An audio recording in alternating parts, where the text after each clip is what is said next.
Welcome to the Del Walmsley Radio Show. Del challenges the status quo, questions everything, and empowers you to return to your core beliefs to make your life better. If you're ready to hear the truth and get your roadmap to the lifestyle you really want, the next hour will change your life.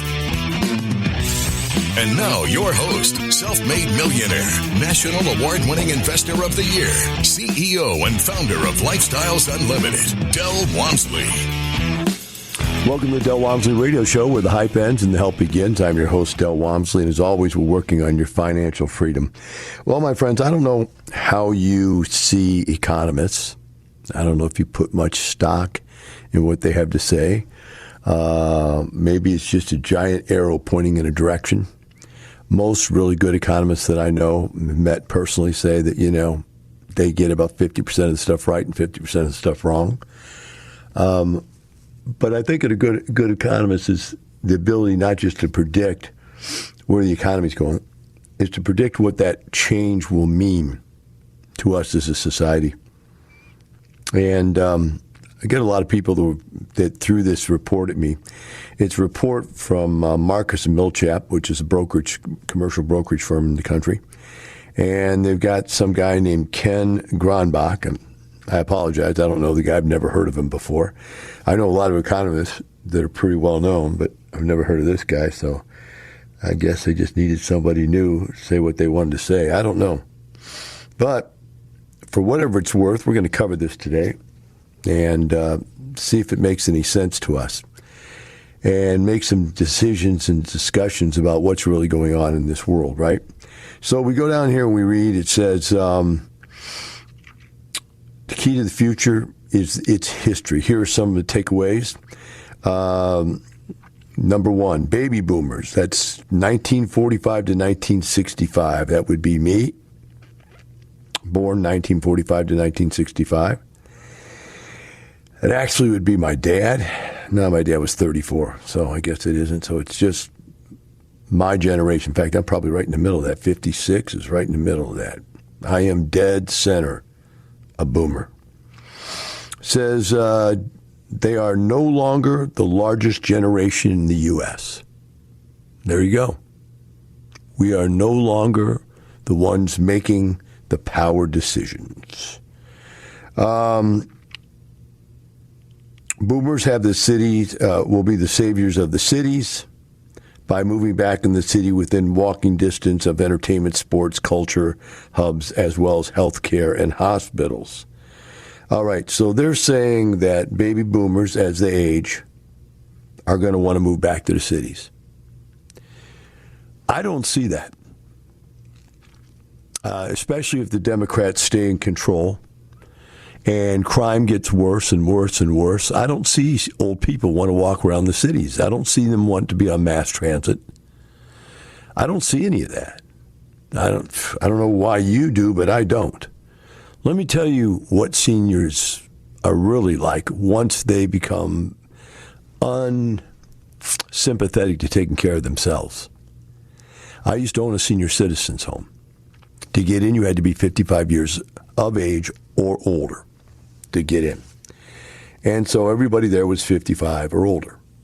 Now, what happens, if you know anything about aging and life, and I didn't until I owned a senior citizens place, is that people regress. Slowly but surely, starting at about age 65 to 70, they start regressing backwards towards childhood. But what's more important than that is their social habitat. When you're young, and let's just take this as a whole, let's not make this a racist and not a sexist and not a Republican or Democrat, blah, blah, blah, blah thing. Let's just look at what I believe to be true and take it as my opinion. When I was a young boy, men chased women. Now, I know in this day and age, we don't know if you even are a woman or a man. It's, you haven't decided yet. I got all that. But in the old days, the economy, the whole culture was men chased women. And there were more women than there were men. So there was this, situation where men were always out there trying to capture the affection of some lady. But what happens socially as you get older is that men die sooner than women do. And so at some point, by the time you decide you're not going to live alone anymore, whether it's just easier not to live alone, and in a senior's place, you get up, all your food is there, kitchens are there, they have transportation made available to you, whether it be Uber for individual flights or they have buses for trips they go on together. They have activities together. And this is where these people can socialize together. I see senior citizen complexes popping up all over the country. And I see it as some of the most important demographic change there is. Now, when I had one, I loved owning it. Why? Because people are dying to get in and dying to get out. They want in so bad, but there's usually a waiting list. And once they get in, they'll never miss a payment. Heaven forbid getting kicked out. And the rowdiest things that they do are go too fast with their scooters on the parking lot. You know, those little motor scooters they drive around in. So what happens is, and this is just a funny anecdote, is that every time a new guy would move into the apartment complex, all the women would come up to the office and go, okay, what's he like? We need to know the important things about this guy before he moves in. And they'd want to know things like, does he have teeth? Can he walk? Right? Does he have a colostomy sac? You go, Del, that's just disgusting. No, I had a colostomy sac 2 years ago. Come on. It happens. And losing your teeth happens, and not being able to hear anymore happens, and not be able to see very well happens, and not be able to walk anymore happens all the time. And people are on walkers and on crutches and canes. But even so, they still need attention. They still need companionship. And so when a new guy moves in, he'll go into the card room or the game room, and 5 women will sit around him, all trying to introduce themselves to him. They'll cook for him. Sometimes they might even offer to come over and clean for him. But there's definitely still relationships going on. And I don't see old people wanting to go downtown to try to find those relationships. I just don't see it. Now, there are low-end senior citizen places that are not as nice. I owned a lower-end one. And there are very high-end ones, which are like living like a queen and king. But to me, I don't see old people moving back to the city. These guys, they dig this kind of stuff. They love this. Oh, yeah, everybody's going to move back where it's easy to get around. It's not easy to get around when there's thugs shooting you in the street. It's not easy to get around when there's thugs robbing you and murdering you and beating you to death in the subways. As long as we have this defund the police thought process, as long as we let criminals back out on the street, senior citizens are going to leave the cities. Believe me. These guys are lying to you. Now, why would they do that? Well, because they know that they're building tons of new apartment complexes, and that's what this thing says, which means it leads to a demand for Class A and Class B plus properties, renovated Bs to B plus properties in the inner city to absorb this demand. And I'm buying my stuff as far out as I can buy it. I mean, the suburbs are where people are going, because this day and age, on any corner of a suburb, you've got every major shopping center that there is within a couple miles. Right? So these people, I don't think, are clamoring to get back into the rundown, really dangerous places called the inner city. Right? It says boomers will be seeking a more active senior life and will be continuing to consume more services, especially health care, than their parents did. Dying is not on the bucket list. Ha ha, funny, right? Of course they're going to consume more services. And they're also faced with the fact that they've got a lump of money and they can see the end of the trail in many cases. So they know how they can spend that money. This change in any city demographics will support continued development of new Class A apartments. No, new Class A apartments will continue to drive people to want to rent them. We'll be right back with the Del Walmsley Radio Show.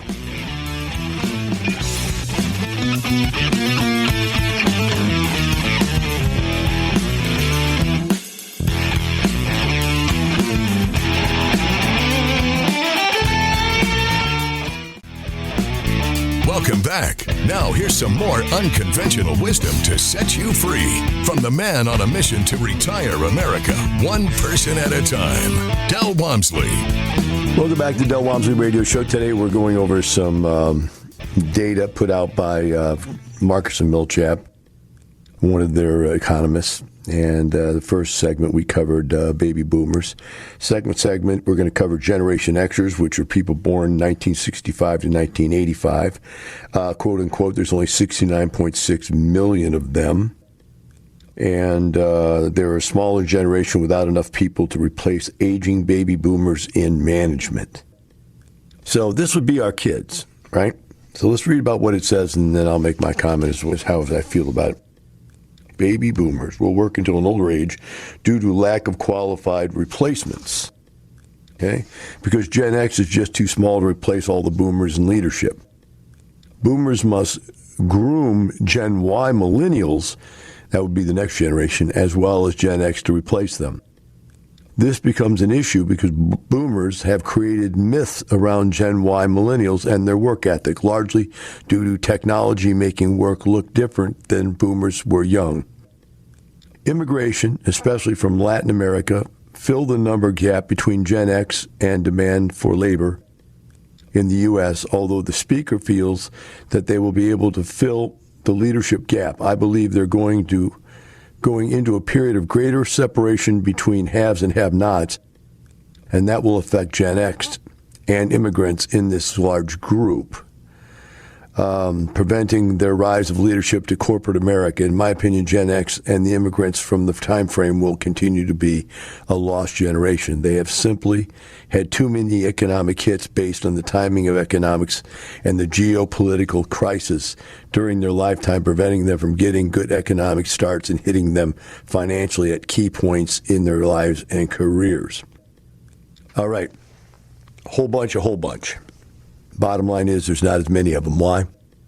Baby boomers. We didn't have kids. That's the bottom line. I had one. That's not replacing myself, right? You've got to have two per family to replace husband and wife. I had one. Many other people had none. Our kids right now. We have 3 kids. 1 kid has 1. 2 kids have none. They're in their 30s. I had mine by age, I believe 34, something like that. 33, 34. And I was already a millionaire by the time I had a kid. But a lot of people, like our kids, are in their 30s, early 30s, and they're not even close to being rich. They're not even close to being retired. And they still don't have kids. In fact, they're not even married. All 3 of them are not married, and they're in their 30s, early to mid-30s. So marriage and kids and so forth, that's going out of style. Except for, like they said, Latin American families, which still have multiple kids per family. And the fact that they're bringing in all these people from all these other countries, that there's no secret to why they're doing that. The Republicans are screaming about it. The Democrats are screaming about it. But the reality is there's nobody left to work.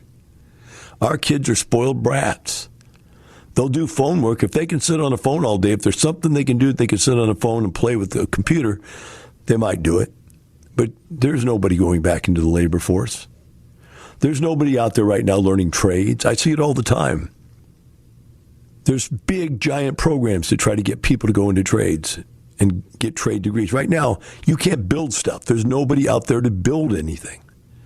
Our economy is going to be devastated by the time this Gen X generation is fully in charge, and the whatever we are again, the boomers were gone. When the boomers are gone, Gen X is dead in its tracks. It's got very few leadership positions, very few leadership people. I agree with that argument base because they don't want to be, because they never learned leadership because they have no real goals in life other than their time. They want to get their time back. They don't want to get more money. They don't want to get more success. And so they're running into it. Now, their kids and the Gen Y people, let's see what they say about Gen Y. Gen Y, which is, all right, Gen Y, born 1985 to 2005. So these are like, I guess, 85, 2005, that'd be 5 years from 15. So these are kids up to 15 would be the youngest, okay.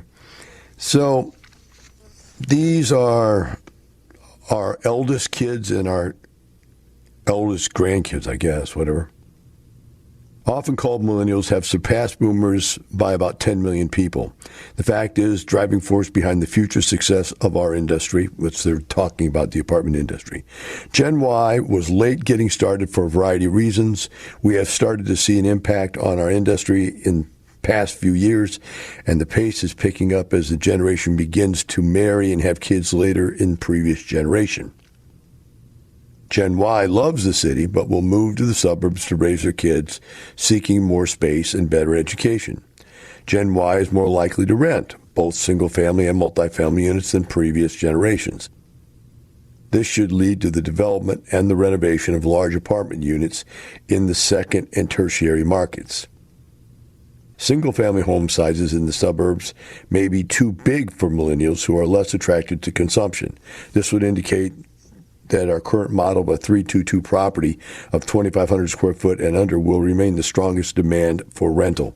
So I've always believed that houses 2,500 square feet and below were really where the money was in real estate. I've always bought them as rent houses. I've never bought apartments with units that large. I think 1,200, 1,300 square foot is the largest units. And the bottom line is people don't need the amount of space that they live in. I live in a 16,000 square foot home. It's ridiculous. I've got the money to do it, so there's no reason not to do it. But it's ridiculous. It's just there's no use for that much space. I could remodel this house, take away half the space or more, and still be just as happy, right? Just as happy with what I have if I had the critical space. The problem with buying homes, if you've ever tried to buy one, if you want the really nice stuff, the critically important stuff, the really nice kitchens, right? And the really neat video rooms and the gyms and extra garages so you can have your cars and your tools and your toys and whatever. You can't get that unless you go up. Big square footages. Because they think everybody just wants bedrooms and kitchen, bath. And so they brag about how many bedrooms and how many baths, but that doesn't do any good nowadays. Why buy a house with 8 bedrooms when you have one kid? These are all wasted things. So I do believe one thing we can derive out of this conversation here today is that, hey, I believe that units are going to get smaller. In fact, I was looking and I did an article a year or two ago about micro units where they were starting to rent 200 to 400 square foot apartments. And they were micro units. And all it basically was a room. You got a bed, you got a kitchenette, and that was it. And they were saying that they were full because they're less expensive. When you get a city like New York where space is very expensive, renting 400 square feet instead of 800 is half the price. Instead of paying $5,000 a month, you're paying $2,500. And so I think that these micro units are going to be very useful. Well, why is that, Del? Why has it changed? Well, think about it. Well, we'll take a break. I'll come back. I'll talk about micro and why the size of housing units is going down. We'll be right back with the Del Walmsley Radio Show.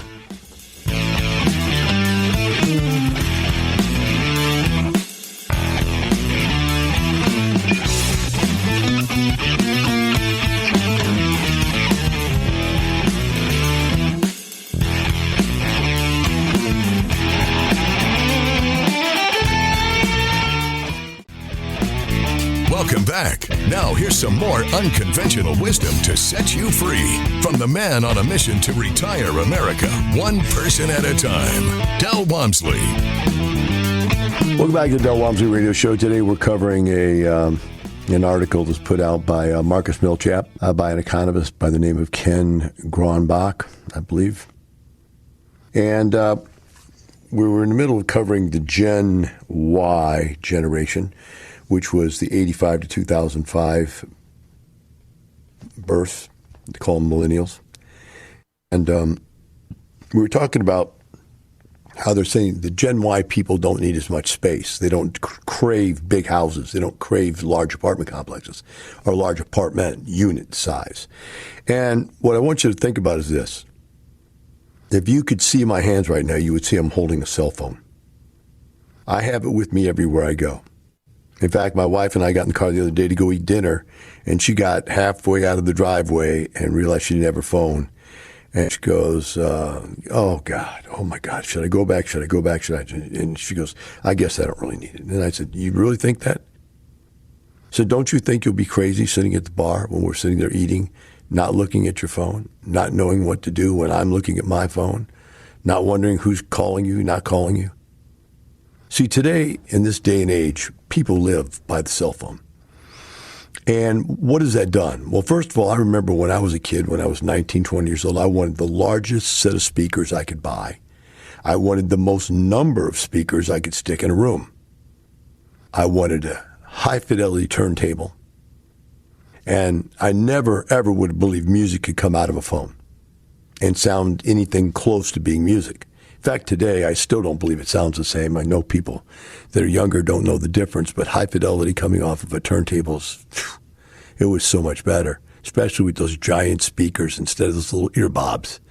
I mean, it's just not the same. Sure, the music gets transferred into your brain, but it's just not the same, the feeling of listening to that music. But they don't have that feeling. They don't have that because they've grown up with the earbobs, and that's all they know. That's all they care about. And so as long as they got their earbobs in, and they've got a little picture that's, 4 by, whatever it is, 3 by 4, 3 by 5, 6, they're happy. Whereas we wanted big screen TVs. So now I have a whole room, 106-inch screen and a projector and a 7.2 sound surround system, which means it has 7 surrounding speakers and 2 woofers, subwoofers, 1 on each side. And to me, that's just the most pleasurable thing in the whole world, to go sit in there in the high fidelity and the great picture and enjoy these stuff. But yet, my wife can pick up her phone. And remember, she's 12 years younger than me. She could pick up that phone right in the middle of an incredible movie, start watching her phone, looking something up, texting somebody. It's just amazing. They really don't put any value on size, on quality. The size of your home, the quality of your home doesn't mean anything to them. According to a guy that works for Ford Motor Corporation, he got his economic report out from Ford, and he was saying similar things. He says kids aren't buying big cars anymore. They're not buying hot rod cars, big cars. They're buying little, cheap, inexpensive cars. Even cars are not important to them anymore. So you can see where this is going. It's going to go to where housing is going to be a commodity at some point. And then, of course, real estate's always location, location, location. So if you were, they want to be. Now, my guess is that the younger generation will want to move into the city. Just exactly opposite of what these guys are saying. These guys are saying the younger generation is going to want to move out into the suburbs. Now, I think that's based on what they're considering the younger generation as having kids, right? And wanting to raise those kids in a subdivision with a school district that's not a crime-ridden school district. That's my guess. That's what they're trying to say. And maybe I just don't get the generational breakup or separations that they have here. But I just know my kids. My kids do not have any desire, right? No desire at all to buy a home, to live in the suburbs. Oh, I take them back. No, I take them back. 2 of our kids do. One of them is renting a home but would like to buy one. The other one is living in a home that they want to buy. So I'm wrong. They are trying at mid-30s to come up with some housing issues, but they're not the big ones. They don't care about the big houses. They just want something to live in. But if you look at it, kids are the ones that want to live downtown. They're the ones that get up and stay up all night long and party their brains out. Old people don't want to go down to town and see all that stuff and do all that stuff. So I think they're definitely wrong about that. I think seniors are going to move to either senior citizen condominium associations, which I think are all over Florida. You know, where do you want to retire? I want to retire in a condominium association in Florida somewhere, or in some other part of the country where it's not freezing cold. I don't have to shovel snow. I don't have to worry about transportation when it's freezing cold or slipping and falling and breaking my hip. So, you know, I still see it that it's pretty status quo. Of course, I live in the South. The people, they want to come here, all right? They want to come to Texas. So we look at this situation and say, so what's this all mean? Where does it all take us? Does it really mean anything at all? And this is the problem I have with this type of stuff, is that you can make opinions. And so there's a whole bunch of opinions on here. And you can create whatever opinions you want from it all. But I think it's rather interesting that what is happening is that retail space really didn't take a dive. Although everybody thought retail space would take a dive, it really didn't. What happened was online purchasing and online buying became popular during COVID to a much larger extent than it had been previously, and it had already been pretty large. But that didn't mean people didn't want to go to retail. Just as soon as we could go back to retail, we were in retail. There's something that is much different about going out and looking at a product and touching it. Now, on the other hand, there's something much different about being able to shop 43 different places in 10 seconds and get the best price. And I think what happens is stores are now mirroring that. They're giving the online to go find what you want, but they're giving you the option to pick it up at the store. And I think that kind of thing is going to mean retail's still around. Office space. They said for a while, I mean, I literally cut my office space in half in Houston.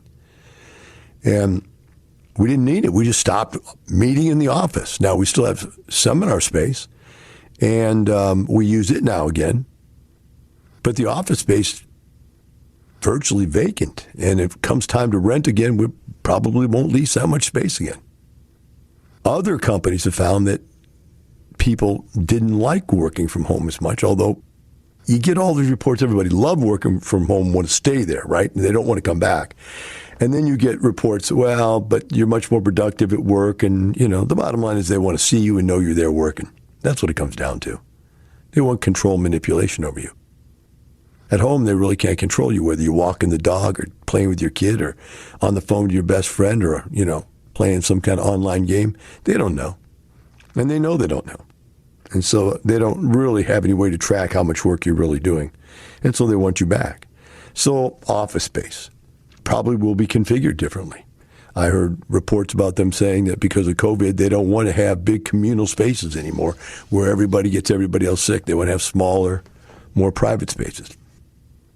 And that'll blow over someday. It just doesn't matter. The bottom line is, folks, is that things change over time. My favorite example of that from my marketing classes when I was in high school and later marketing classes in college, my favorite example of that is the saddle. The guy who didn't figure out that automobiles was going to replace the horse and stayed in the blacksmithing business or the saddle making business eventually went broke.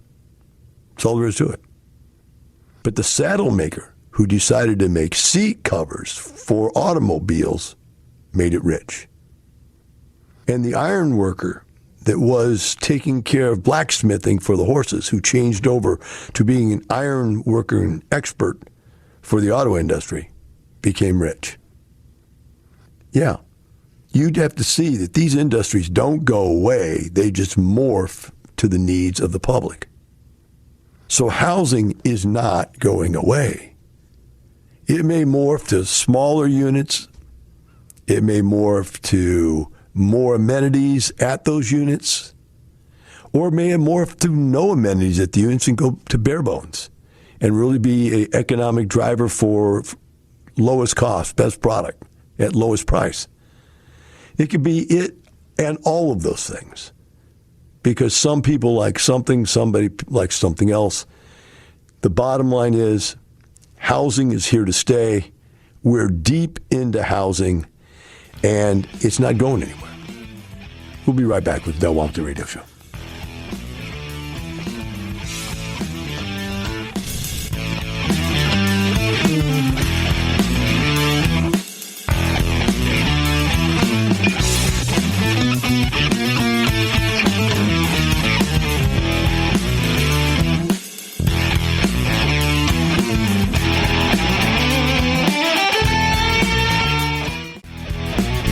Welcome back. Now here's some more unconventional wisdom to set you free from the man on a mission to retire America, one person at a time, Del Walmsley. Welcome back to the Del Walmsley Radio Show. Today we're discussing the different generations and what their growth is going to be as far as the economy and what's going to make a difference and so on and so forth. And the bottom line is, like I said, I shared it because it's out there. People like to hear stats and data and so forth. But to me, the bottom line is this. People got to have two things. They got to have a place to live and they got to have food. And you cut off either one of those two and people are coming gunning for you. You've got to give them a place to live. You've got to give them food. So to me, housing has always been a logical place, a logical thing to invest in, right? But what you can't get wrapped up about is housing as a culture. For example, back in the 80s, early 80s, it got more and more expensive to build housing. And so people started doing this thing called building condos. Again, what they were doing, they were selling smaller and smaller and smaller ownership rights to pieces of buildings. Now, you don't really own anything when you own a condo. You own the inside airspace of a unit, right? So you really don't own anything. You're really basically in a life-term lease for this unit is really what it is. Because you can't tell anybody what to do with the building. You can't paint the building any color you want it. You can't change the rules of the building. You basically live there and do what they tell you to do. It's basically an apartment complex that you bought the unit is what it is.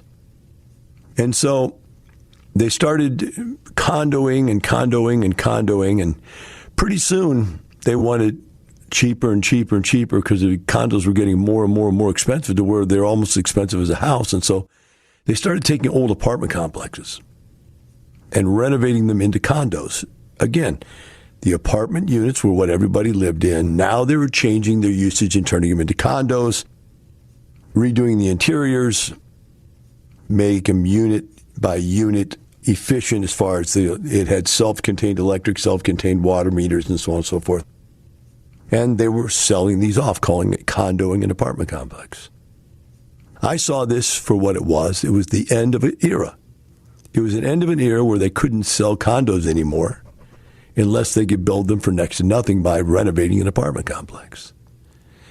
By the time this condo era ended in the 80s, in 86, 87, 88, you could buy a condo in Houston, Texas for $500.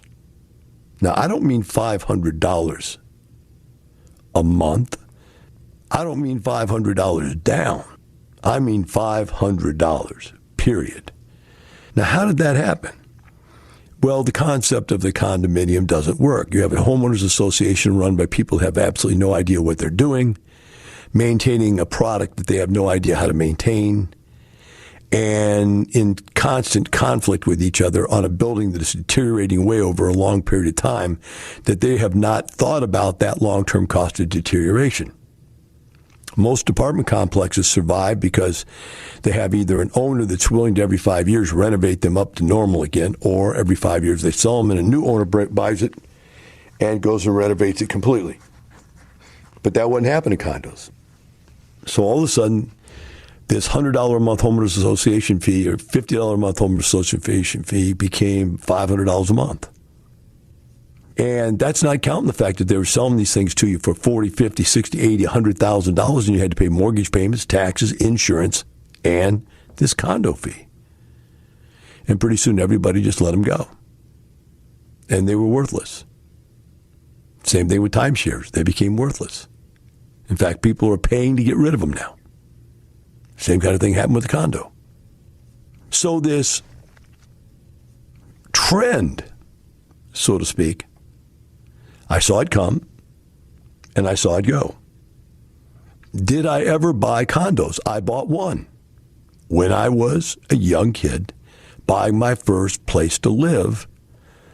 That which I thought I could afford was a $40,000 condo.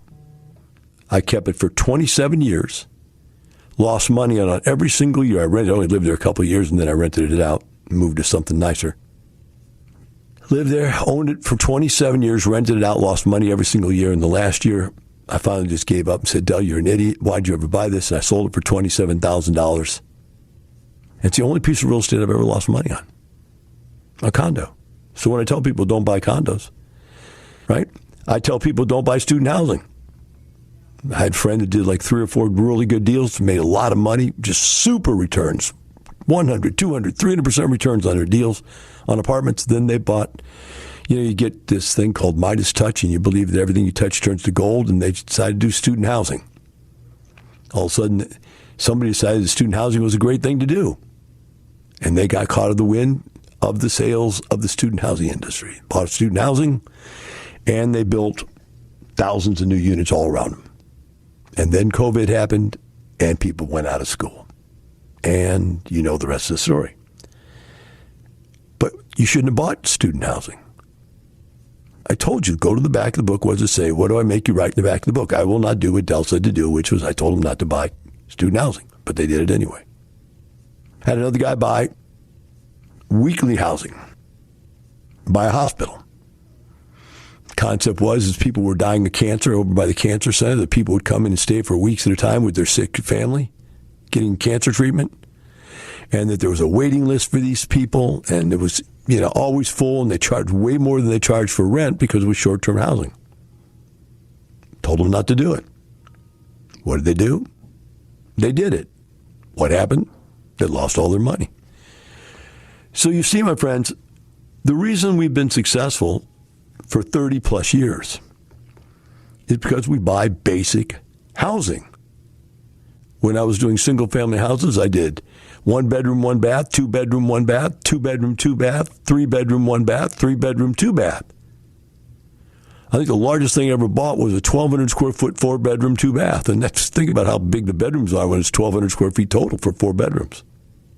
Itty bitty rooms.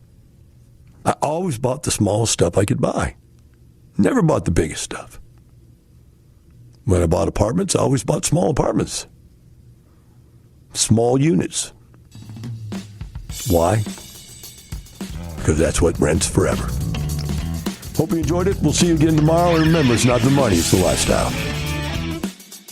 The information and opinions you hear on the Del Walmsley radio show are those of the host, Del Walmsley, his guests, and his callers, and do not necessarily reflect the opinions of this station, its affiliates, its management, or advertisers. The Del Walmsley show is for entertainment purposes only. Please consult a professional regarding your personal investment needs. Nothing presented on the Del Walmsley show constitutes an endorsement, recommendation, offer, or solicitation to buy or sell any product or security.